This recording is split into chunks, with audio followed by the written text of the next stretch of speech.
श्री स्वामी समर्थ. जय जय स्वामी समर्थ. माझ्या स्वामी कृपा चॅनलमध्ये सर्वांना नमस्कार. देवघरातील देव कोणत्या दिवशी चुकूनही साफ करू नये, कोणत्या दिवशी साफ करावे जेणेकरून तुमच्या घराला दोष लागू शकतो, तर याच्याच विषयीची अगदी संपूर्ण माहिती या व्हिडिओत मी तुमच्यासोबत शेअर करणार आहे. तर बघा, आपल्या दिवसाची सकाळची सुरुवात ही आपल्या देवघरापासून होत असते. आपण सकाळी उठल्यानंतर आवरून झाल्यानंतर आपण पहिल्यांदा देवघरामध्ये येऊन पूजा प्रार्थना करतो. पूजा प्रार्थना करून झाल्यानंतर दिवा अगरबत्ती करून नैवेद्य दाखवून झाल्यावर आपण कामाला लागत असतो. त्याचबरोबर संध्याकाळी देखील आपण तुळशीसमोर दिवा लावत असतो. तर आपण सर्वजण दररोज जर देवांची पूजा करत असाल तर ते खूप चांगलंच आहे. त्याचबरोबर कोणत्या दिवशी देव अगदी साफ करायचे आहेत, जर तुम्ही त्या दिवशी देवपूजा करत नसाल तर तुमच्या या चुकीमुळे देवांना उपवास घडणार आहे. तर कोणत्या दिवशी तुम्हाला देवाची पूजा करायची आहे आणि दुसरी गोष्ट म्हणजे तुमच्या कोणत्या चुकीमुळे देवाला उपवास घडणार, याच्याच विषयीची अगदी संपूर्ण माहिती या व्हिडिओत मी तुमच्यासोबत शेअर करणार आहे. त्याआधी तुम्ही माझ्या चॅनलवर नवीन असाल तर सबस्क्राईब नक्की करा आणि व्हिडिओ माहितीपूर्ण वाटला तर लाईक शेअरसुद्धा नक्की करा. आपल्या हिंदू धर्मानुसार रोज सकाळ संध्याकाळ देवांची पूजा करण्याची प्रथा आहे. देवांची विधिवत पूजा करून प्रार्थना व स्तोत्र म्हणणं हे शास्त्रात सांगितलं आहे. घरात जागेची कमतरता असल्यास एका भागात छोटं देवघर बनवलं जातं, तर मोठं घर असल्यास एका खोलीतच पूजेची खोली करण्यात येते. घरात असलेल्या छोट्याशा देवघरामुळंही घरात सकारात्मकता नांदते. तर रोज पूजा अर्चना केल्यामुळं देवांची कृपा आपल्यावर होत असते.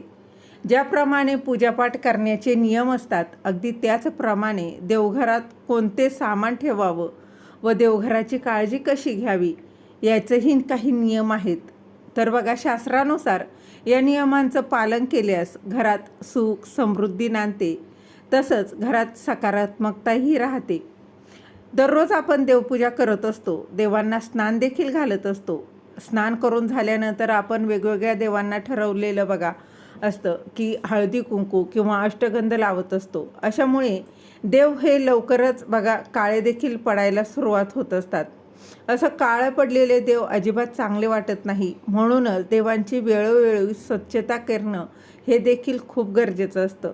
पण दररोज देखील तुम्ही देवाला स्वच्छ करू शकत नाही, कारण त्याच्यामुळे देवांना उपवास घडत असतो. देवांना नेमकं कोणत्या दिवशी साफ करावं, त्यांना कोणत्या दिवशी उपवास घडणार नाही आणि तुम्हाला संपूर्ण पूजेचं देखील फळ मिळेल.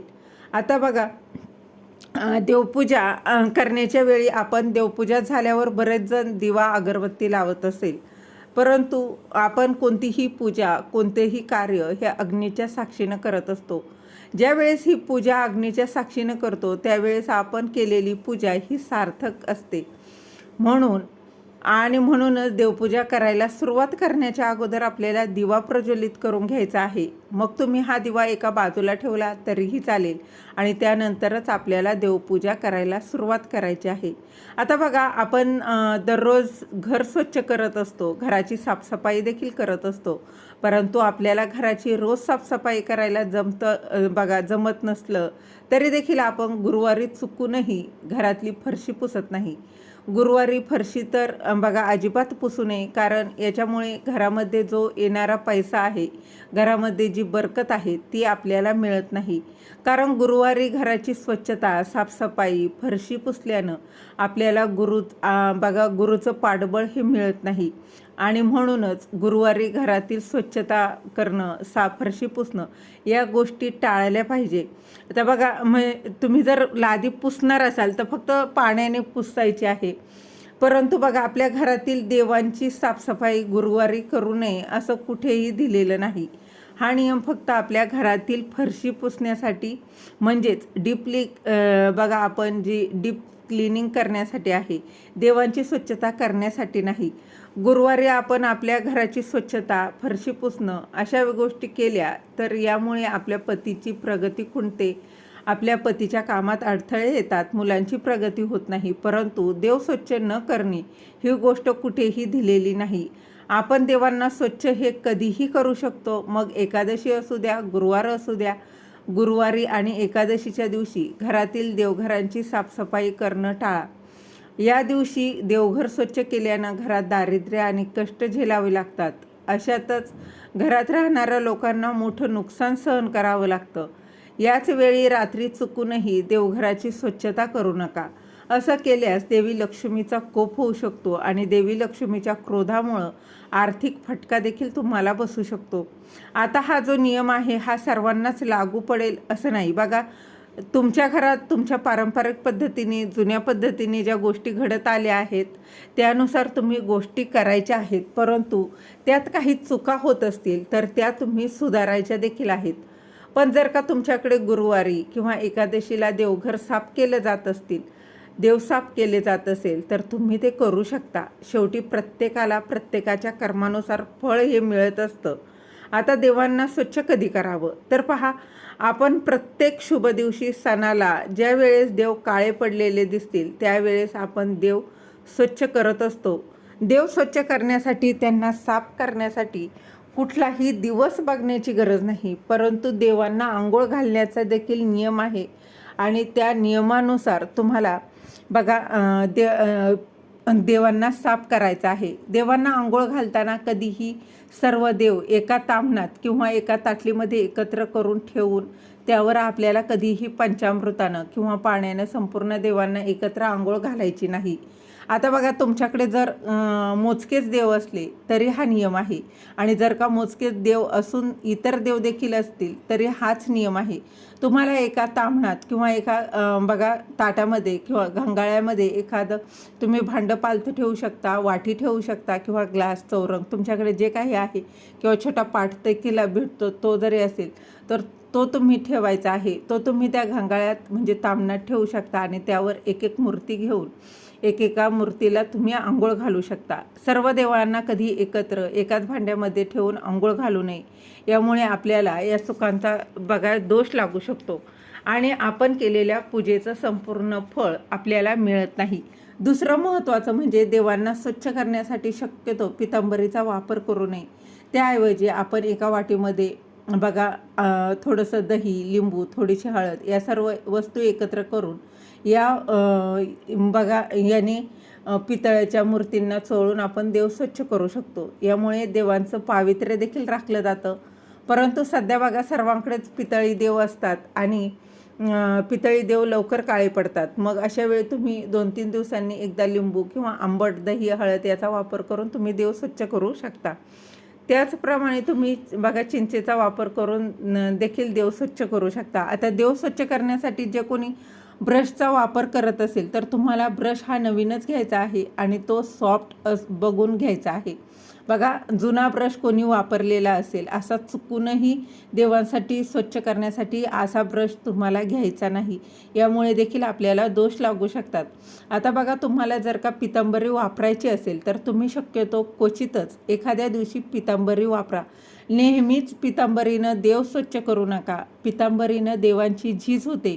बघा, आपल्या देवघरातील चांदीचे जे टाक असतात तर बघा चांदीचे टाक जे आहेत तर ते चांदीचेच असतात आणि चांदीचे टाक असतील तर पितांबरीने चांदीचे टाक खराब होतात. देवांचे डोळे आहेत, नाक आहे, कान आहे, ते बघा त्या पितांबरीने घासल्यामुळे ते झिजतात, त्यांना होल देखील पडतात, माशी देखील यामुळे लागते.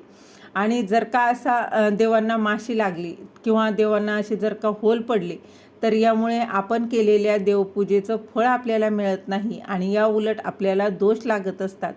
बघा, अडचणी येतात, कोणतंही काम आपलं पूर्ण होत नाही, सतत काही ना काही कामामध्ये अडथळे येत असतात.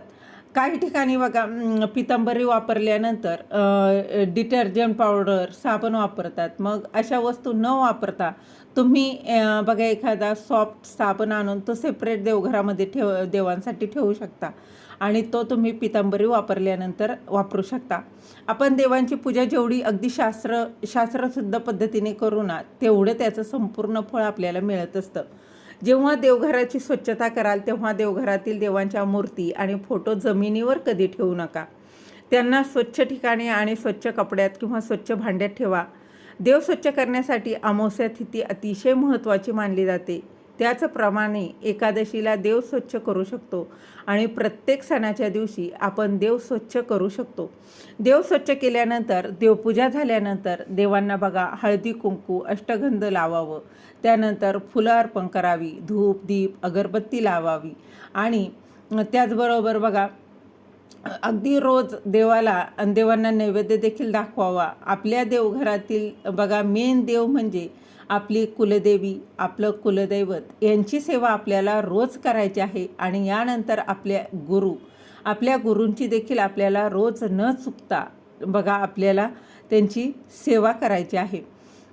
आपल्या देवघरातील मेन देव म्हणजे आपली कुलदेवी, दुसरा आपलं कुलदैवत आणि तिसरा म्हणजे बघा शंकराची पिंड असेल आणि चौथी म्हणजे अन्नपूर्णा देवी, पाचवा देव म्हणजे बाळकृष्णाची मूर्ती आणि गणपती बाप्पांची मूर्ती. या व्यतिरिक्त आपण देवघरामध्ये लक्ष्मी मातेची मूर्ती, विठ्ठल रुक्माईची मूर्ती, दत्त महाराजांची मूर्ती ठेवू शकतो बघा.